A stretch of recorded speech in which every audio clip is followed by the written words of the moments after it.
Hello and welcome to Nerdarchy. For nerds by nerds. I'm hanging out with Cassie today. How are you doing? I'm doing good. How are you?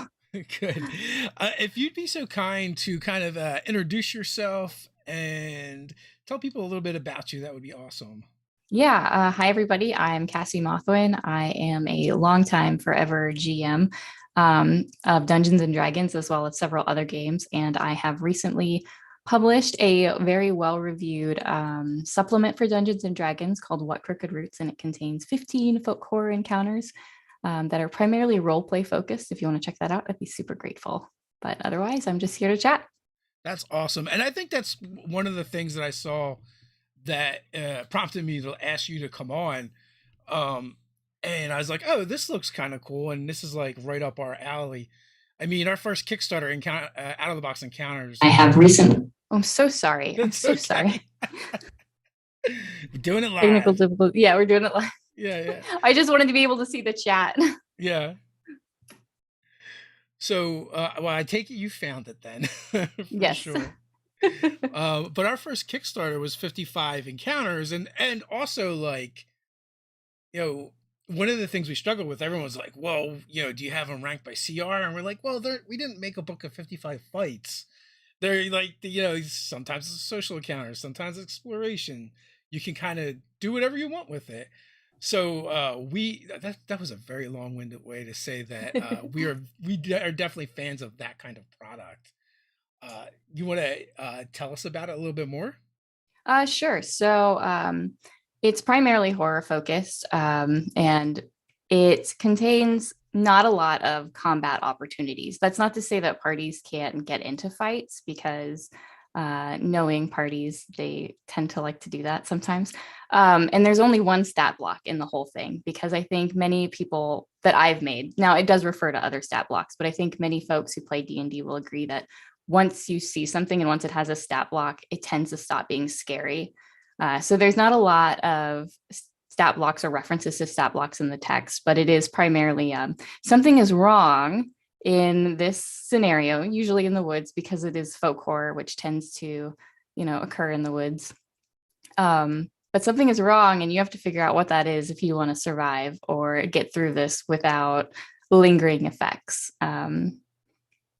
And it's designed to unsettle players. It also, just a heads up, it does come with some content warnings. So I hope people check those out if they do look at it.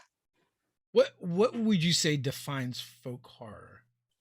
Yeah, I've been getting that question a lot. And I did a lot of research into the genre before I started writing, just because it is a very fluid definition, fluid word. So long answer, because we're going to be here for a while anyway, so I'll just get into it. So folk horror sort of became popular in the 70s, popularized by British media. And it was a reaction to folks sort of settling in cities and forgetting what exists in the wilderness and forgetting what rituals they left behind. So you have people who used to farm a lot, who used to garden a lot, and now they don't remember these things that were so important to their culture and their history. And folk horror is a reaction to that. So you see The Wicker Man, you see Blood on Satan's Claw, you see these really prolific films come out. Oh, thanks. WDM says they've been using it. So some folk horror encapsulates that, the anxiety that people have about the woods and what we don't know about the woods, what darkness lurks there, that type of thing. And then other people would say that folk horror is what we call folklore that's been twisted and modified into horrific ways.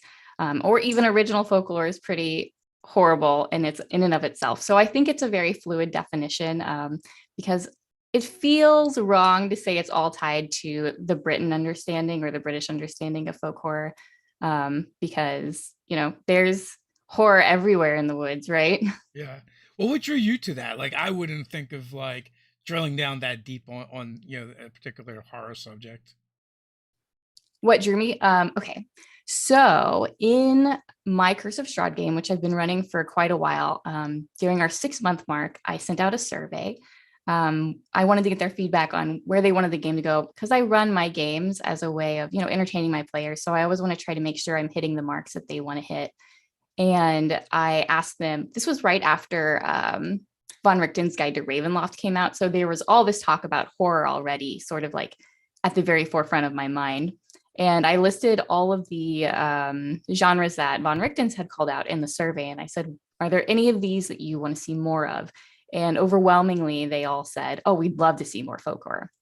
Now, Curse of Strahd has quite a bit of folk horror that we hadn't addressed yet. With if anybody in the audience has played Curse of Strahd, Yester Hill and then the Forest Folk, or there's a lot there that explores folk horror.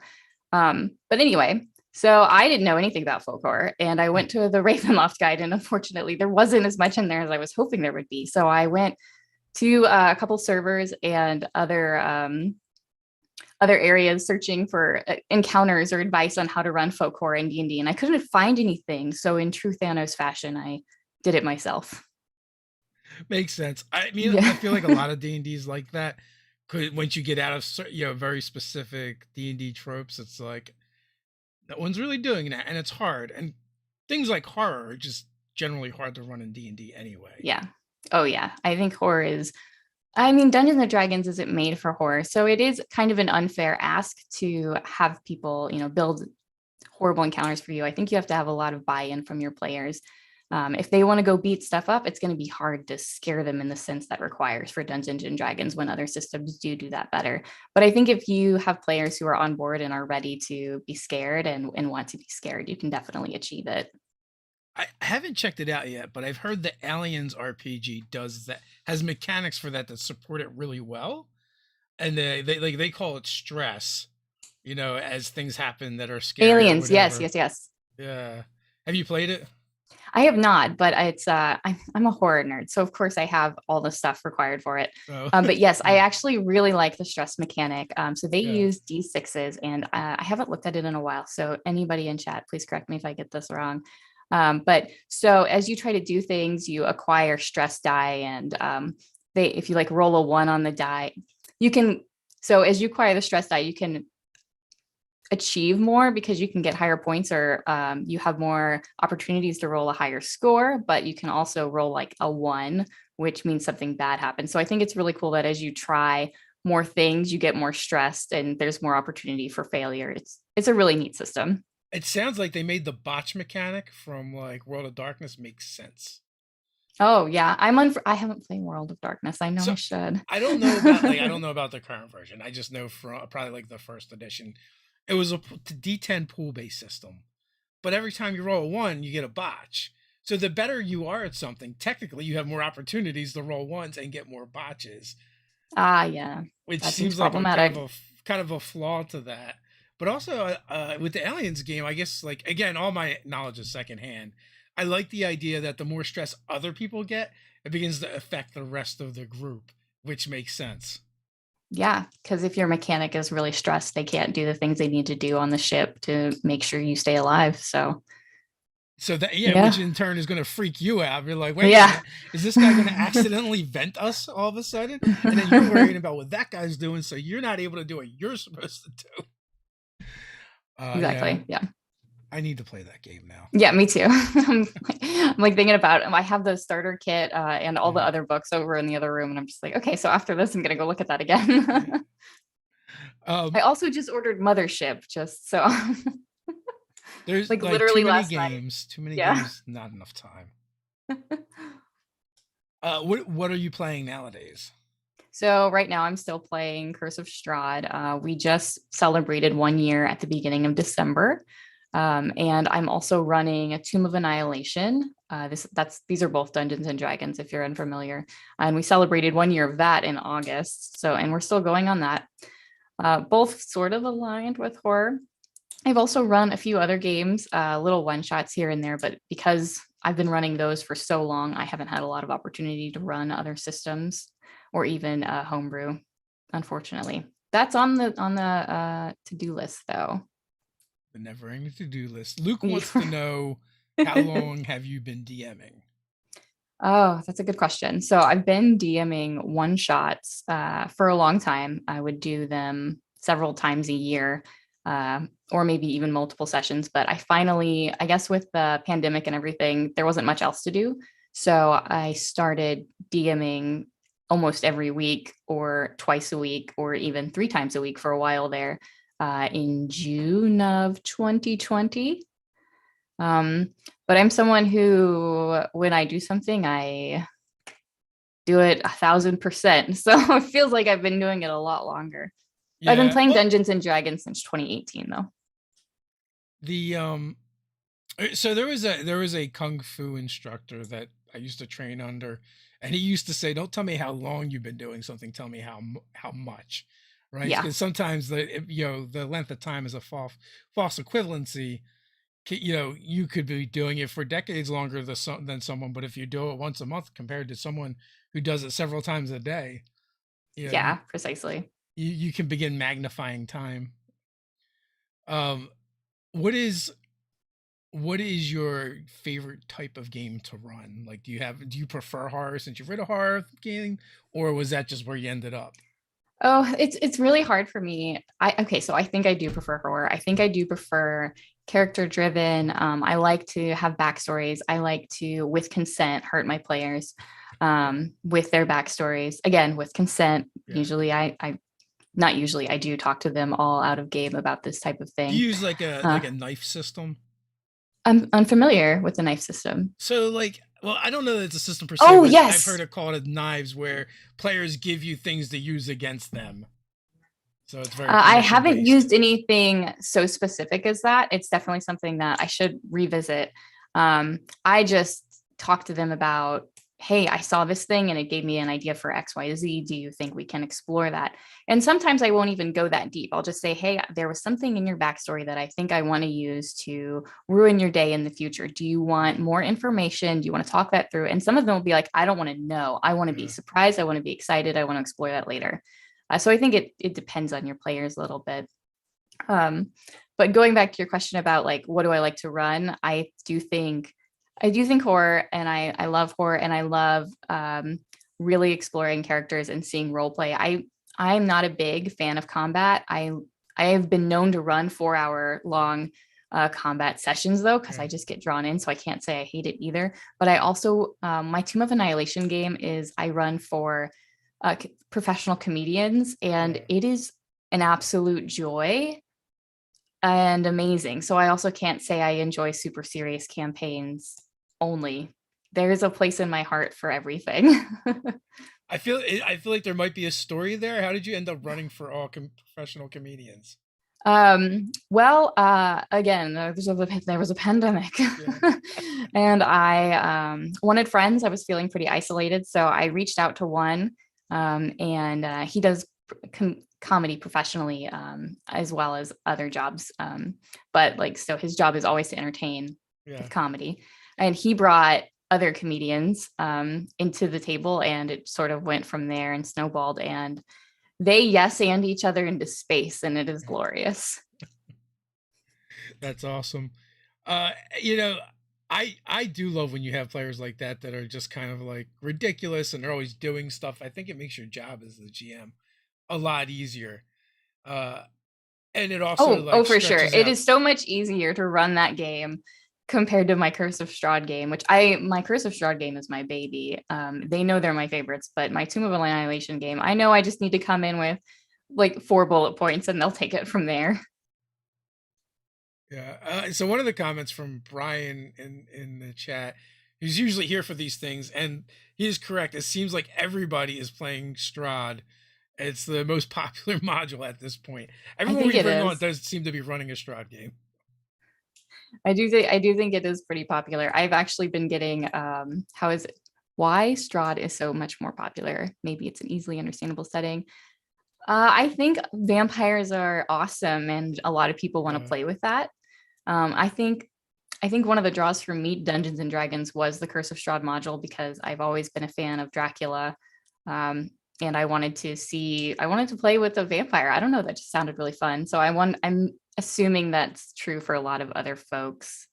Is Dungeons and Dragons is approachable. There's a lot of people who know how to use it with tools like D&D Beyond. It's really easy to get into the system compared to other systems, even though there are other systems that might be better for horror. And so once you're in Dungeons and Dragons, if you want to look at horror, Curse of Strahd is where you go. yeah, and vampires are just really popular. And then like like I think that's the draw for everybody. But then if you've been playing through the editions, like this, the Ravenloft adventure was iconic. It was like Hmm. it was the first adventure where they did that cutaway castle and the the isometric, I think it's called isometric mapping, and it was very different, and and then they expanded it out from there. uh I'm currently playing in a Ravenloft game that was Curse of Strahd, and now it's like now we're going through the we completed Curse of Strahd, and the idea is like, well, unless you can free the spirits of the rest of his family, Strahd will never stay dead. So That's now we're so like cool. going through the other domains of dread, looking to free, his family spirit, so he can be What done with him. domains have you visited? So we are on our second domain. So we did the train from Eberron. Ghost Train. Nice. Yeah. And then which at the end had a bit of a twist, but I feel like it might be from something else where like we defeat the big bad and then the train turns into a giant mech. We didn't have to fight that version. So that was a lot of fun. Maybe a spoiler. I am not entirely sure because I have not read it. And now we're Does not doing sound like, familiar to me. yeah, now we're doing like a Cthulhu type domain, which this one, I think this one might be made up. I'm not sure, but Goblin Katie is running it, and it's been very kind of like creepy and really like very Lovecraftian and leaning into the idea of dreams and nightmares. Fine. What level are you all at for We exploring that? are, I feel like maybe around the 11 mark, 9 mark, That's somewhere. really interesting because I feel like when people critique Dungeons and Dragons for not being good at horror, they usually say it stops being scary after Uh, level 3. So what do you, sorry to turn the interview around on you, but what do you think has made it successful to be scary at higher levels? I think like it's just a really good group. Like, so it's not streamed anywhere, but it's like it started off when like a bunch of us got together from the crafting muse's birthday, and it was like just before the pandemic, and then we're like, well, we want to keep hanging out, and since we're all locked down, let's do a Saturday morning game. And so we did the Frozen Sick from the Wildermont book that James Intercasa wrote, and then he's in that group and he ran it for us. And then Goblin Katie was like, man, I would really like to play in a Curse of Strahd game. And so DM Jazzy Hands Alhenio, he's like, oh, I'll run that. And so he ran us through all of that. And then we bounced back to James, and then Katie just took over. Um, Aris, if you're familiar with her on Twitter, she's in that group as well. And then Alhenyo's partner, Sam. So it's really, I think it's the group, right? Like, we've decided to play this game and kind of like buy into it. And also, it is horror, but maybe a little bit on the Scooby Doo side. That's valid horror. Yeah. I mean, I did lose my first character in that game. Uh, and I think like in the final fight, two of us did technically die, but the GM decided to offer us gifts instead. Those are, yeah, I've done that. The dark gifts. Yeah. What are your dark gifts? So one of us has the, what is it? Is it the parasite? Where I don't know, but occasionally a hand crawls up from their mouth and will like gesture and talk to us, or an eyeball. And I got the mist one. What does the mist one do? There's only Basically, a few like official dark gifts. A lot of them yeah, are there's like homebrew. 10 of them or something. But the mist one is you can navigate the mist as if you had the token. You don't Oh, need it. right. Yeah. Yeah. Mistwalker or something like that. Yeah, and then it gives you like the Misty Step spell to add to your spell list, and you cast it once a day.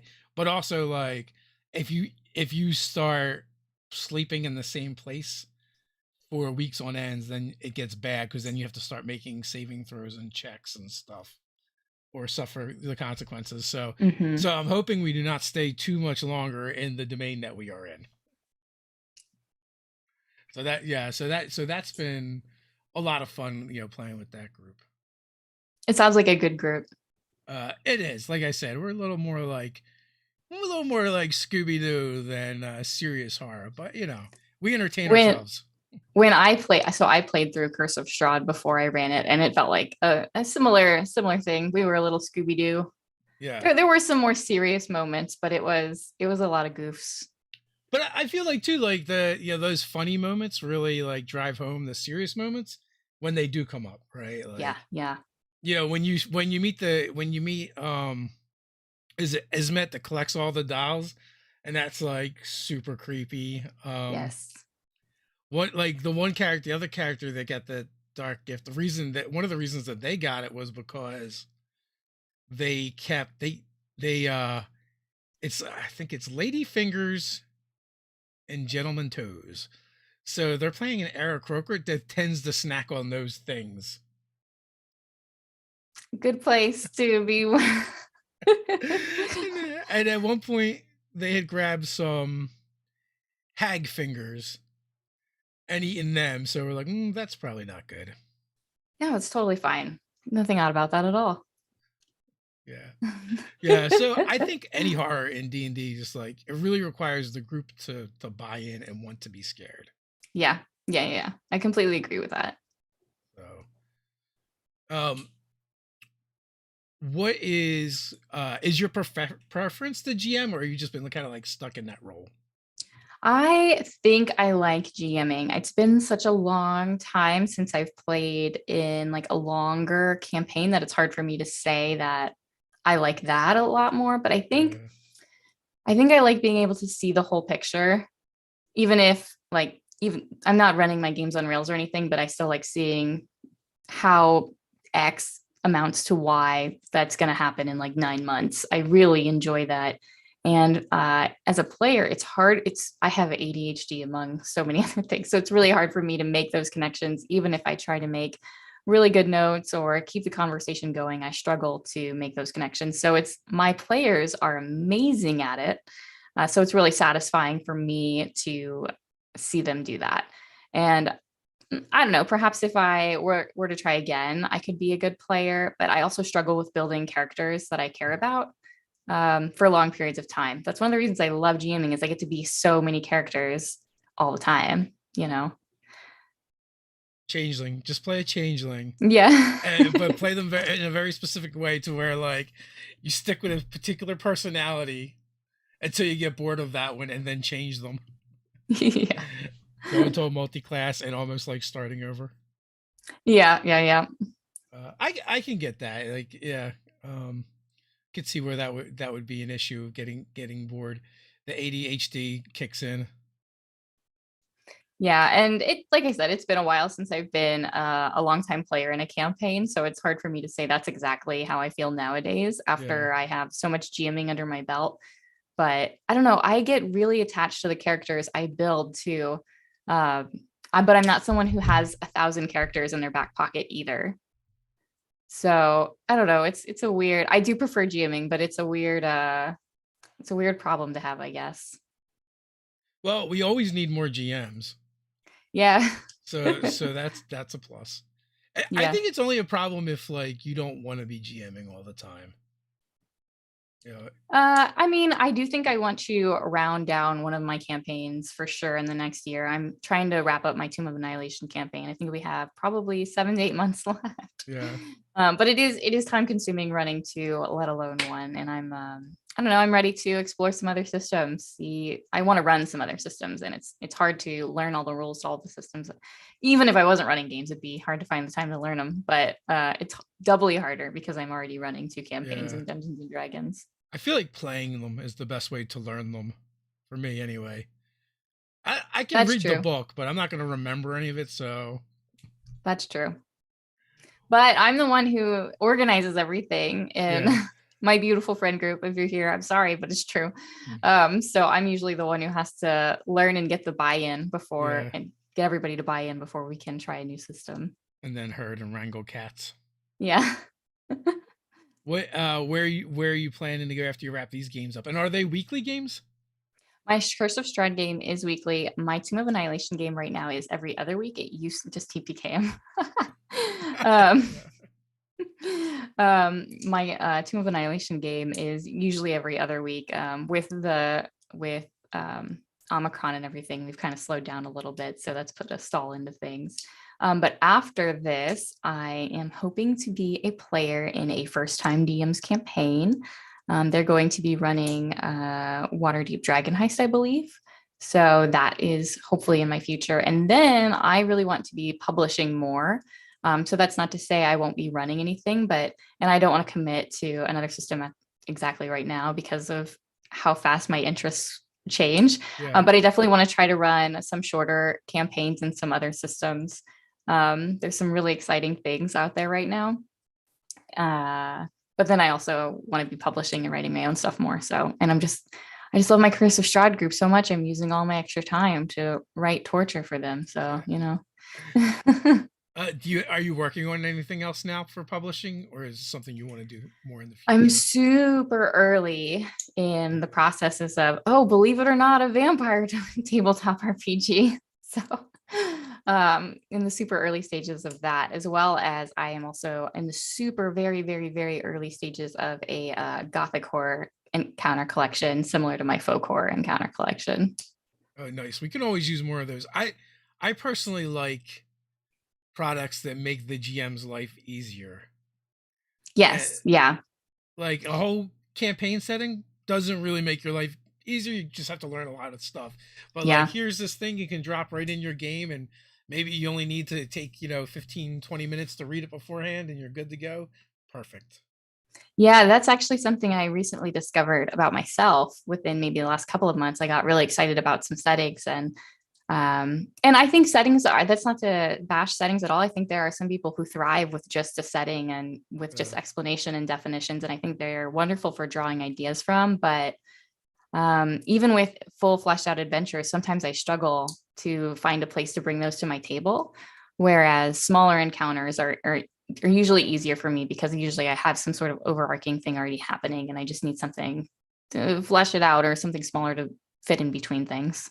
Yeah, I mean they can be kind of like gap stops and fillers, or they sometimes can just be inspiration for bigger things to come, and that's what I like about those kind of things. And even the project that we did was there's so many of those could turn into full on campaigns just from that little seed of inspiration, Right. and that campaign would be different for every GM that ran it.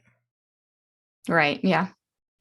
So you said you're in the infancy of working on a vampire RPG. Yeah. What do you want that game to do? It would be it's gonna be a tabletop RPG.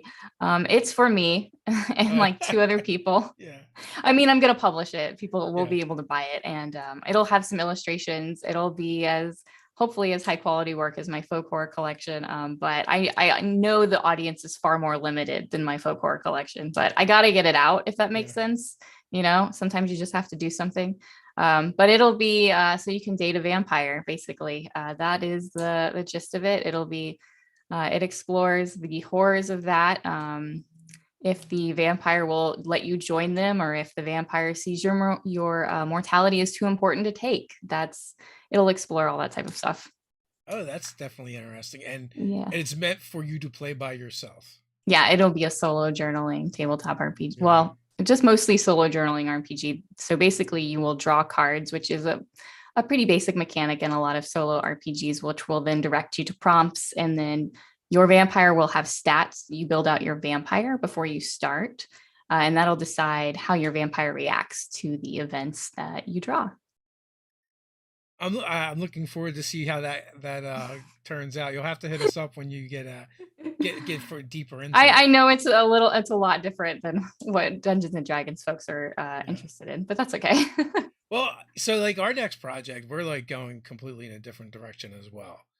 And it just also like it depends like what you want to do and what you want to build. For us, it's like, everything we do is kind of revolves around D&D. Let's branch out a little bit. And also, here's an idea we want to explore. And, we did think about should we do it in D&D? And we're like, that system just doesn't support the idea. So I've never been a fan of shoehorning Yeah. D&D into everything or everything into D&D. Yeah, and I think exploring more and more systems has helped break me out of that shell. I did play Call of Cthulhu for a while because I had heard early in my exploration into tabletop RPGs that Dungeons and Dragons just wasn't made for horror, even though Yeah. that's just what I love. I love fantasy as well, but I've always been somewhat obsessed with horror. So just exploring other systems and such has really shown me that, there's other things out there. What is your favorite medium for taking in horror? Ooh, honestly, and so many content warnings for Bluebeard's Bride. But I think Bluebeard's Bride is a tabletop RPG. I think it was published by Magpie Games. I think that's the name of the publishing company. Um, it uses the Powered by the Apocalypse system, and it just shaped so much how I approach horror. Uh-huh. So essentially, your party or the people you run for take on the role of one bride, and they take turns deciding what she does as she explores her new husband's mansion. Um, and the way it approaches horror and the way you use certain things to tell the story there and come with a beautiful ending and all in one session has just really shaped how I approach horror in general. So where do you draw the most inspiration from? For horror, Yeah. everywhere. I mean, everything is scary in a sense, right? So the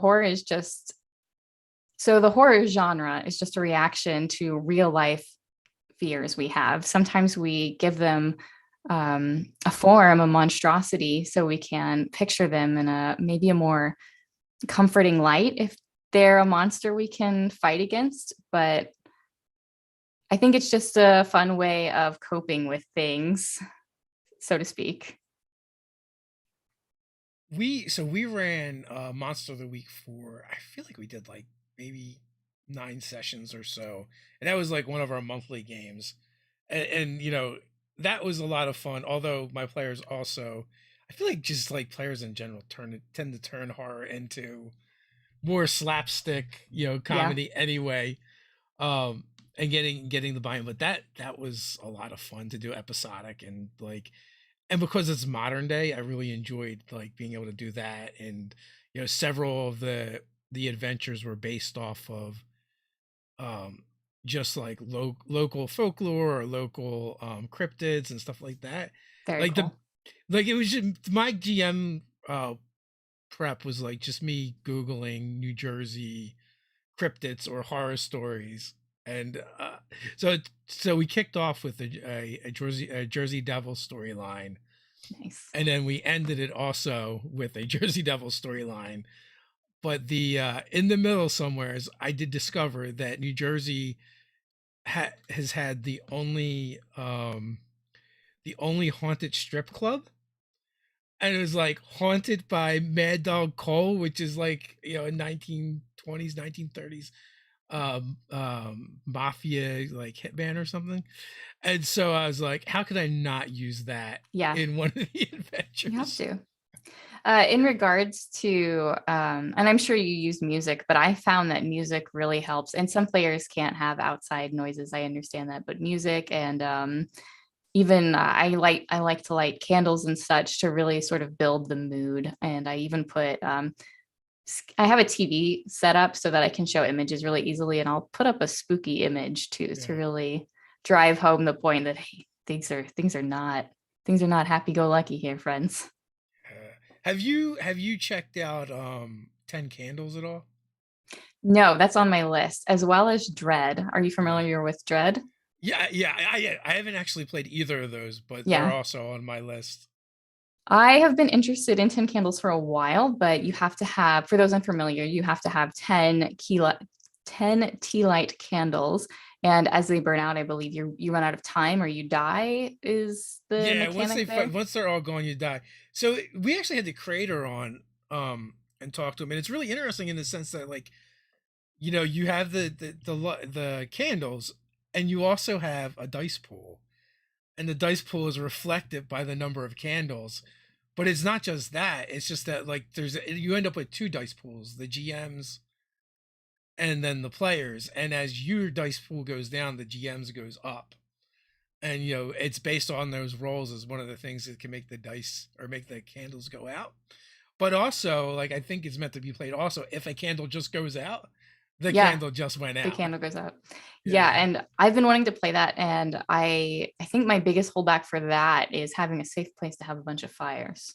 Yes, that was one of my questions. I'm like, have you gotten any letters or emails from people whose houses burned down due to your game? And then with Dread, folks, in the chat, if you're unfamiliar, Dread uses a Jenga tower. And you pull from, I believe you pull from the tower. It looks like Kaya has played, so Kaya, feel free to chime in if you're more familiar. But I believe you pull from the tower, and if that falls, you all die. Yeah, and then like depending on what you do determines how many pulls you might have. Yeah, I believe so. Yeah, so manual, it's RPG combined with manual dexterity game. Ick. Great combination for nerds. Great, yeah, it's super fun. I just love the idea. I've also played. So there's the Wretched and Alone system. I don't know if you're familiar with that. It is primarily for solo role-playing games, so solo journaling role-playing games, but there's a really popular one called The Wretched, and you are the lone survivor on a space station, and the Jenga tower represents your space station. And so once the tower falls in that game, your space station is destroyed. I So always there's struggle.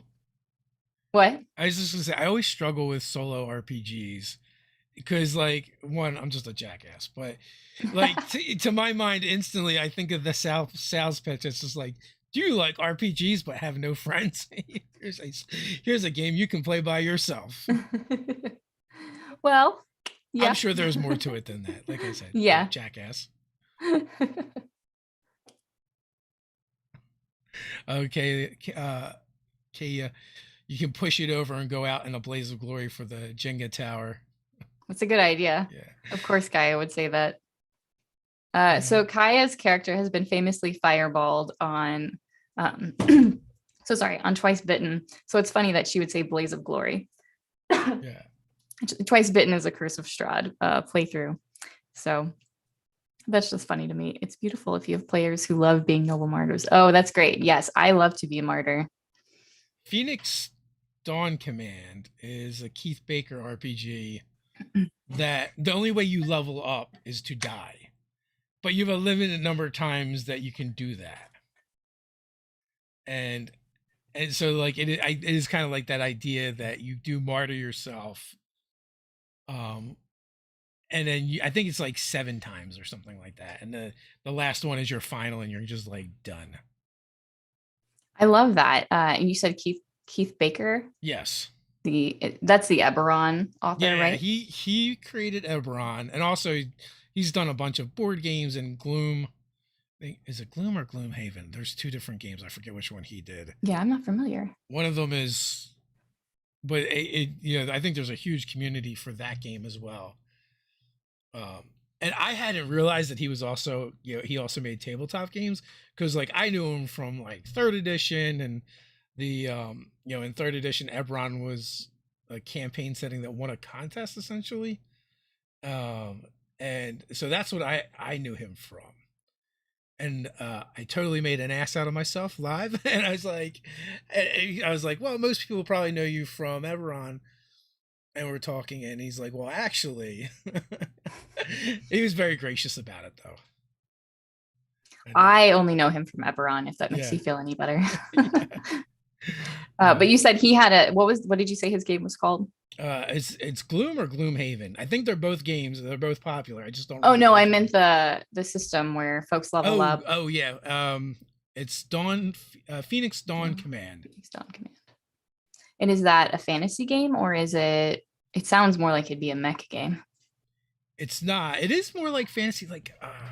So I played through like a half a session at D&D in a Castle. I think James Intercasso had run it for me and a couple other people, and there was just so much going on that we got through like a half of the session. But it was kind of cool to like get a feel for it. But it was definitely more. I think it was more fantasy.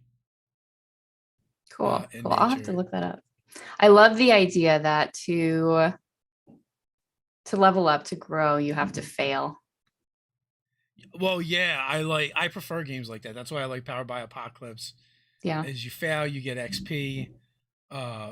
Cipher system's fun because like if the GM messes with you and you either don't have the XP to buy them off or you don't want to buy them off, then you get XP for that. So that's kind of cool. Gareth from DMG Info and the 7D system has a pool based game that uses all the polyhedrals, and it's a pool system, and ones are successes. So the lower the die you are, the better Yeah. you are at it. um, but when you fail to do stuff, you gain XP specifically in the thing that you fail at. Oh yeah, yeah. I like that a lot. Yeah, I mean, I feel like even in real life, you tend to learn a lot more from Yes. the things you screw up than the things that you're awesome at. Right. Right. I know I tend to just coast in things I'm awesome at. So at Well, least that's how I there's no feel. reason to push yourself. You're already good at Yeah. it. I'm So comfortable. I'm fine. I yeah. don't So yeah, so I also love those mechanics. Where like you have a game like D&D and it's like you're only rewarded if when you succeed and when you're good at doing something essentially. Yeah, and I think that's what creates the have we leveled up culture yet is people want to Yeah. get better. They want to see the reward. And I like games where the story is itself a reward, but not it's a game at the end of the Yeah. day, it is a game. So it has mechanics. So you have to abide by those. Unless you just want to have a whole bunch of homebrew, and at that point, why not play a different system?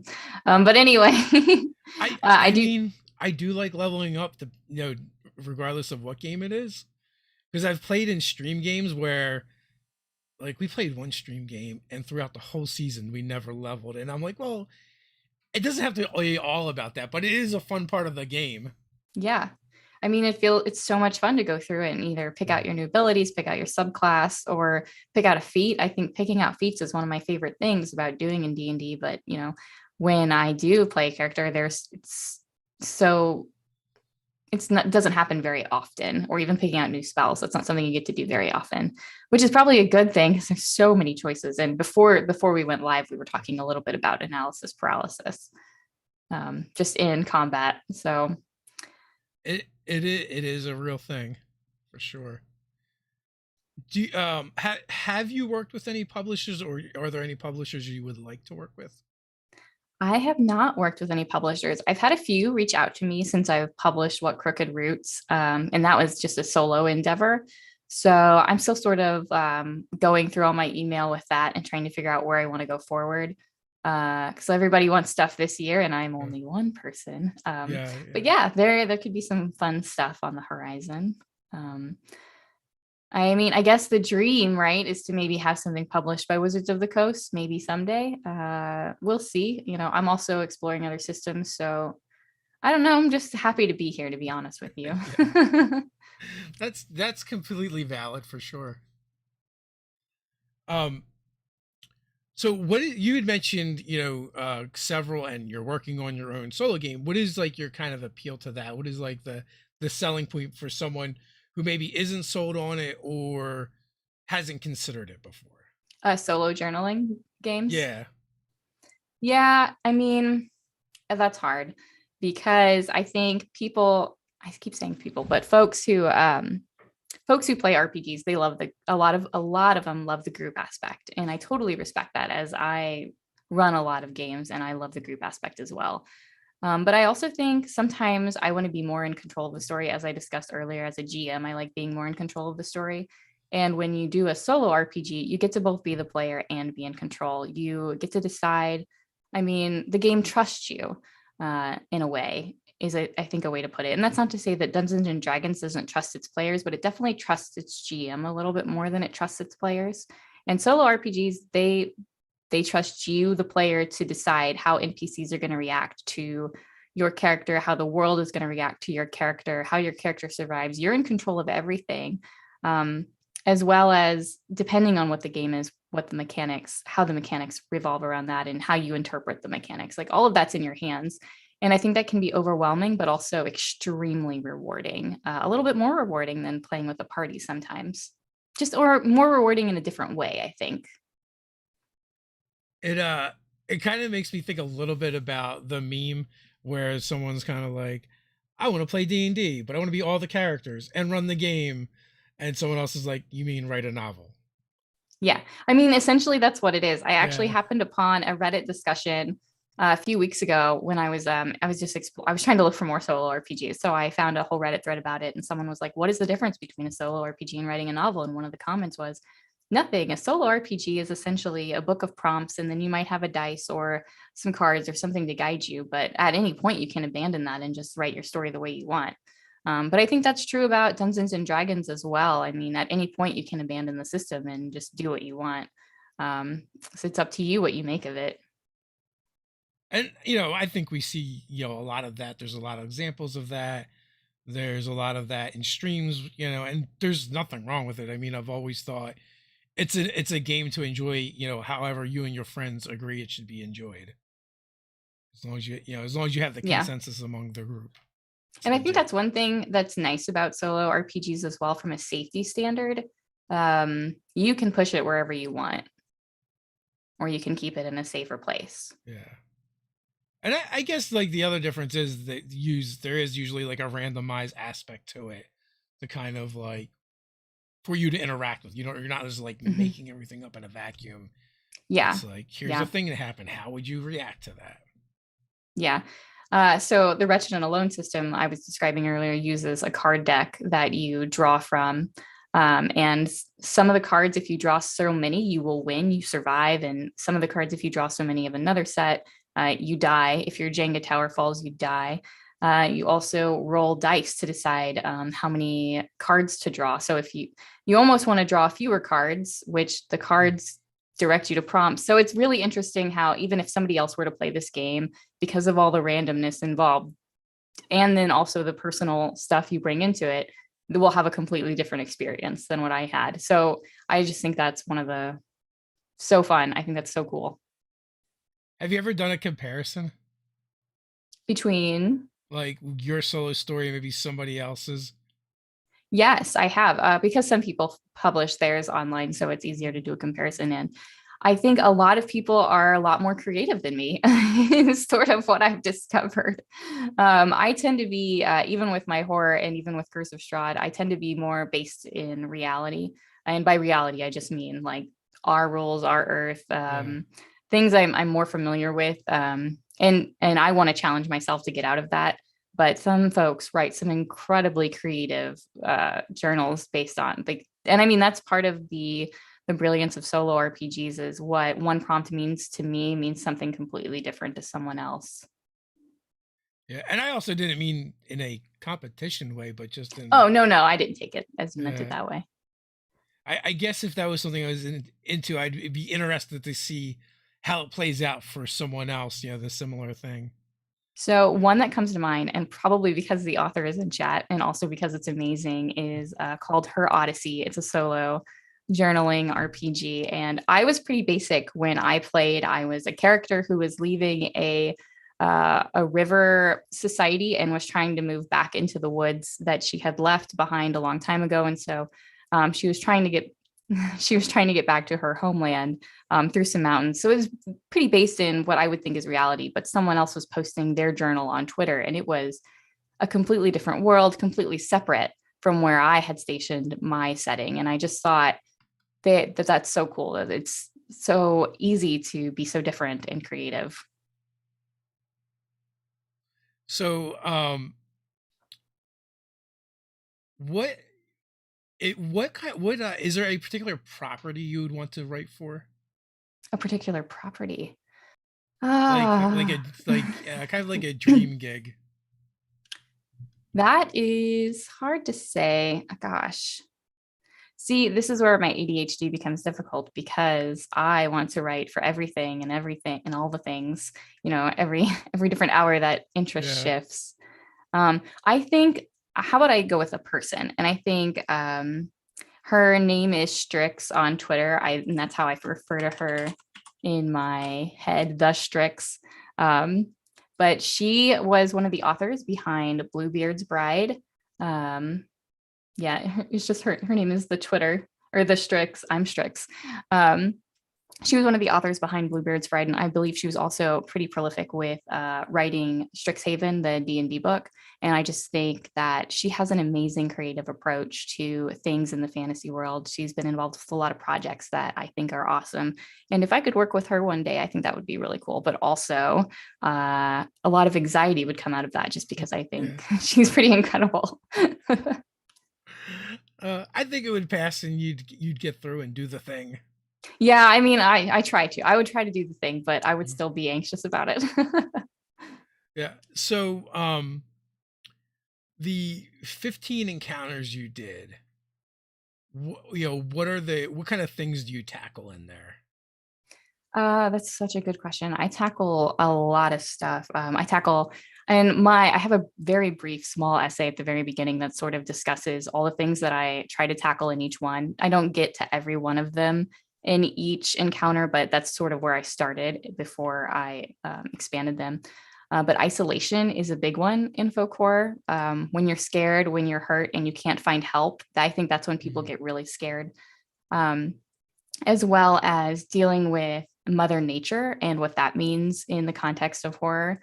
I think there's a lot of interesting things with mother figures. Yes, Whitney. Thank you. Thank you. I was like, what is her name? Thank you so much. Someone in chat. Um, lost my train of thought a little bit there. Repetition is another big thing in folk horror that I think some people overlook, and that's tied a little bit with rituals. Rituals are scary because they're not constantly happening, but they're either behind you or in front of you, so you know it's coming. You know, usually there's going to be a sacrifice involved, and it's the horror of knowing what's coming and not being able to stop it. And so those are just like an overview of some of the things I tackle that I think scare players. Because again, a monster, if you're powerful enough, you can end it. But if there's a whole community that's doing something horrible, that's a lot more complicated than just power word kill. It is. And also, I feel like it opens up more opportunities to have different ways of solving the problem and different outcomes. Yeah. I don't really, in some of them, I actually have options. So you can end the encounter this way, or you can end the encounter this way, or the encounter, your players just never know. And one option I offer is if your players don't find out what caused this or why this happened, ask them to interpret it, because they're going to come up with something scarier than what I have in the text. And once they interpret it, give them an inspiration point. I think we should always hand out inspiration points. I think they're super fun, and just say that's what it was, you know, because they're going to scare themselves more than you will. I um I feel like that's a great way to solve a lot of problems instead of like just being rooted in like this is how you fix it, but waiting to see what your players come up with. And I feel like a lot of times they're just going to come up with stuff you never thought of, or maybe are more creative. Yes. I mean, and I think that's one of the reasons why group chats with the GM are so important. I Mm. know that in some Dungeons and Dragons parties or even other systems, the players like to have an aside group chat where they come up with theories and whatnot. But Yeah. I really like seeing those because you guys come up with some really good ideas that I steal and put in the game. Yeah, I mean, the Scarlet Sisterhood game I ran on our main channel, it was something like 66, 70-ish episodes, and like one of the whole arcs was just based off of like it start in my mind it started as a fetch quest. They needed something and only these hags had it, so they were going to have to go and barter with the hags to get it. And then one of the players was like, I bet this is going to be like some fairy tale shit. We're not going to be able to just like give them gold and get it. And I'm like, well, it is now. Yep. And also I don't write very far ahead, so I had no idea how I was going to handle it. But as soon as that player said that, it completely changed the dynamic and how important those hags would end up being in the campaign. Yes, I love that.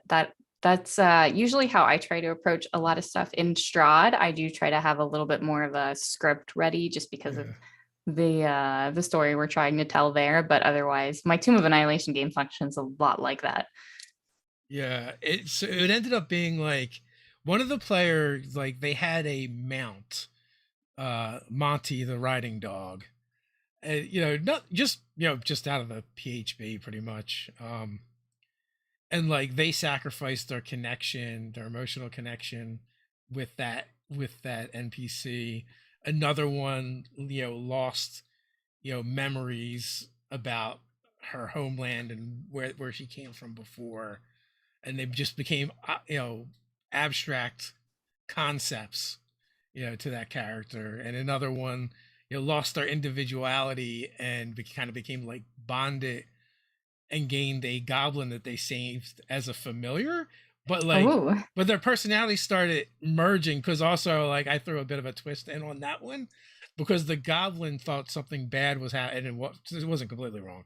Something bad was happening uh to his boss, and so interfered with the ritual, so it kind of changed the outcome for it, which kind of like almost like merged them together, or at least made it really hard to determine, like where the NPC began and the player ended. that's really So fun. so then, like, not only did they like want to get the thing that they came for, which they did, but they're like, okay, how do we undo this stuff that's happened to us, and how many other people have they done this to? Yeah, I love that. And that actually ties into my master thesis. Plug. Um, so my master thesis was about spandrels and how and we already talked earlier in the stream about how I'm so lucky that I get to use my degree in like this fun, awesome hobby. But my thesis was about spandrels and how you will write a story and you'll drop these interesting things at the beginning of the story. Maybe not even interesting things, just details. You'll maybe drop like baby shoes at the beginning of the story without even thinking about it. But then by the time you get to the end of the story, suddenly, hey, those baby shoes actually tie up everything that you've been exploring. And so you're making a spandrel or making an arc and connecting those things. I am not familiar with that term, but also there's a lot of things I'm not familiar with. So that is awesome. Um, so you had mentioned beforehand that you've been invited to do some actual plays. Any chance of doing that in the future? I think so. I think there's definitely some things on the horizon. I haven't committed to anything yet just because I'm trying to finish up. So as I said, I'm a solo writer, so I've got Yeah. some projects I'm trying to finish up writing, and I'm also the illustrator. So I'm also trying to illustrate some stuff for them. But yes, hopefully in the future I'll be doing a few actual plays, either one shots or smaller campaigns, only a few episodes at a time. I feel Or like that's only, a sorry, go ahead. I just feel like was just gonna say, I feel like it's a great way to explore new systems, and Yes. get exposed to them. I think people get way too hung up on like, knowing all the rules and like having to know everything, but like my personal way I approach RPGs as well as new players is like, just tell me what you want to do, and mechanically I'll tell you what you need to do to make it happen. Yeah. And that's how I approach it from a player. When I'm the player, I'm like, here, how about I just tell you the things I want to do, and you tell me what I need to, and I learn better that way. Yeah. I'm really excited because I think I have a Masks one shot coming up. I think that's the title of the RPG, Okay, yeah, where we play superheroes. So yeah. We have a that's going to be Cipher exciting. System superhero game going on right now on the channel, and I just was I we're like a hair above the tick. I think as far as superheroes go. But also the concept of the game is like all the A-list superheroes have vanished, and now it's like left to the D-listers and Yeah. punsters. Gotcha. Gotcha. That's Yeah, fun. yeah, yeah. So that's been a lot of fun to explore. That probably invites a lot of conflict because you're not super powerful, nor do you have super powerful friends since they're gone. Yeah, but on the plus side, like I think all of the A-lister villains are gone too, Oh, there you so go. it's like a Yeah. level playing field of nonsense. I That's mean, fun. like I think like one of our very first villains we had to deal with was someone that just came into their power and they're just like figuring it out. And then like one of the other villains that had been around for a while is like they don't actually, their only superpower is they're immortal and they use gadgets. but they hate dogs, and that's where all their villainy stems from, and it's the dog snatcher. So I love it. That's fun. yeah. So just a quick reminder, folks, as always, the links are in the description, so you can follow Cassie across the interwebs and stalk them in the good way, not the creepy way. Thanks for coming. Yeah. Final thoughts before we head on out? Oh yeah, that was it. Just thanks for having me so much. I really appreciate it, Dave. It's been nice chatting with you, and thanks everybody for hanging out and chat and just listening in. Well, thanks for being on, and until next time, everyone, stay nerdy.